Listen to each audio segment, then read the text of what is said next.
Success is temporary. Loyalty is forever.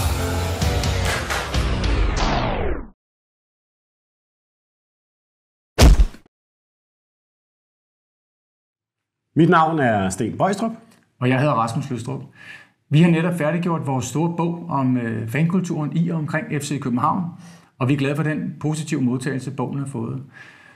Som vi skrev i introen, så startede det her projekt for 9 år siden, men af forskellige årsager som familieforøgelse, workload og corona, så blev projektet bremset.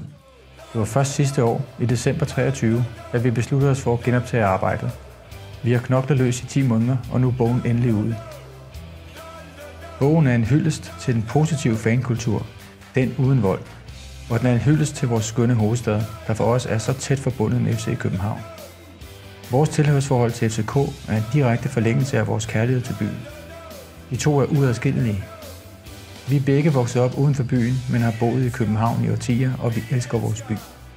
Når vi står og synger vores lunger ud i parken, synger vi både for holdet, klubben og byen. Arbejdet med bogen tog for alvor fart i januar 24. Vores første interview var med Don Ø på en restaurant på Østerbro, og herefter gik det stærkt.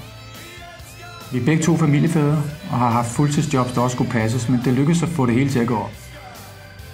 I midten af november fik vi bøgerne fra trykkeriet og kunne holde bogreception i fanklubbens lokaler inde i parken. Bogen er en ordentlig moppedreng af en coffee table book. Den vejer næsten 3 kilo og har 392 sider, spækket med fede billeder, vilde historier, interessante interviews. Den stinker af fodbold og er et must-have, mener vi, for enhver fan af byens hold. Bogen er nu i handlen og kan købes på vores hjemmeside fansfck.dk, hos Copenhagen Sundays, hos fanklubben og i fanshoppen inde i parken.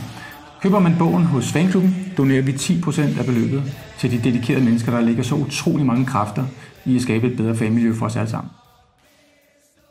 Vi vil godt takke alle de mennesker, der har været med til at realisere den her bog. Alle dem, der har sendt besvarelser ind på vores spørgeskemaer, deltaget i interviews eller bare åbnet døren til en eller anden kontakt, vi skulle bruge. Vi vil særdeleshed godt takke fanklubben, som har ladet os bruge rigtig mange af deres billeder fra deres arkiv.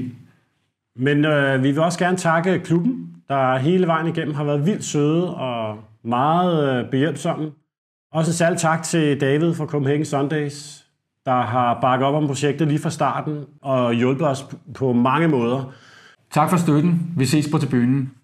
Det er kampdag, klokken den er kvart i bold. Jeg tager FC